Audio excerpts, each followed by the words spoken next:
Hi, everyone. The stock market continues to be absolutely insane. I'm not a big fan of these rollover patterns and then their subsequent rallies. The good news is that we rallied 1.26% today on the NASDAQ and volume was above average. Now, I know you're like, well, volume was lower than the day before, but it's still the bottom line is it's above average. And with the heavier volume yesterday coming at what could be a higher low than the December lows, that could be quite, a significant sign of support on a 2-day chart.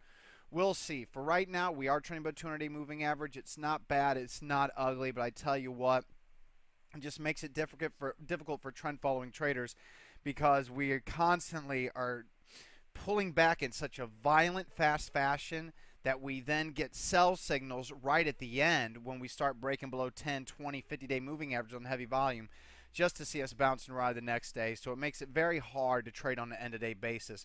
On an intraday basis, though, it continues to favor day traders with earnings and contracts winners.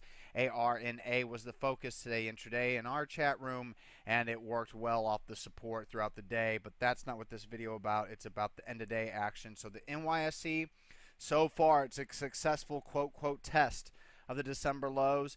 Internally, TSV and MACD now is kind of both now trending higher on intermediate term, so that is a short-term positive because we've had some mixed signals. As you can see here at the S&P 500, TSV is kind of like, I don't know what I want to do. MACD is kind of trending higher, but still overall, it isn't very clear. Dow Jones Industrial Average, same thing, kind of a mixed muddle of signals. NASDAQ, as you can see, we have MACD, short-term, intermediate term, kind of trending higher. MACD trending higher, TSV trending lower. So we have conflicting data, across the board. Russell 2000 also kind of shows an intermediate term downtrend in one oscillator and then an uptrend in another. More importantly, I like to look at, oh, really? Oh, that's right. I had to reload telechart, so it kind of messed that up. But anyway, looking at stochastics, we're working off those recent overbought conditions again, but we're nowhere near the middle of the ground or oversold. So I don't have any really screaming like, oh yeah, this low is definitely going to hold kind of support here. And that goes for all the indexes, the NASDAQ, the S&P 500. Same thing. None of them are down to the 50 level, as you're seeing here on the stochastics. So I don't know. Right now, I'm going to stay neutral. No man's land today is nothing more than day one. Now, getting to the longs, my God, they make it difficult. So let's go over what I got to buy back. These are all perfect speculator stocks, so I don't have any problem buying these backs. But DXCM gave us a sell signal yesterday. Got to buy it all back today because it reversed and is closing higher than where it opened. The day before. So DXCM is an add back. AVGO, similar situation. It didn't close higher than the open yesterday. However, volume was much heavier than the day before. Successful test. Never tested or went below the lows. That's good. Got to add back everything I sold yesterday in AVGO. And then AGIO was a partial sell a long time ago, but it is now retaking that level. And with this stock looking so bullish, it would be foolish not to add it back. I'd rather add it back, be wrong, than not add it back and watch this thing go from 118 to 250. And then MUSA, partial sell signal yesterday with a big ugly reversal, completely reversing it today. Got to add back MUSA. And other stocks that I'll probably need to add back, but man, they're not perfect speculator and some quality stocks, and volume isn't larger. ULTA technically is an add back signal. Don't know about that one. TNET's technically an add back signal. I don't know about that one, which means I probably won't add them back. EA is an add back signal. I'm going to probably add this one back, even though it's not a perfect speculator scan, because volume's above average and BOP increase.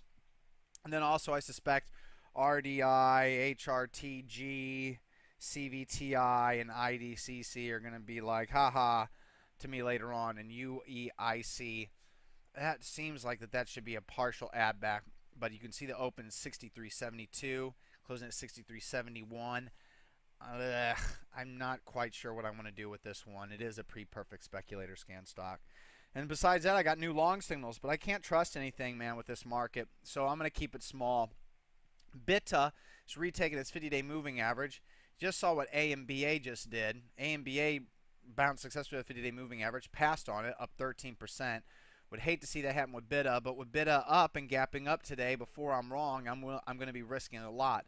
And in this tape of insanity, I can't do that. So BIDA, 1% position, because before I really know I'm wrong on this trade, it's got to trade below the 72.44 level, and that's basically over a 10% loss on there. So it's got to be 1%. I have no choice.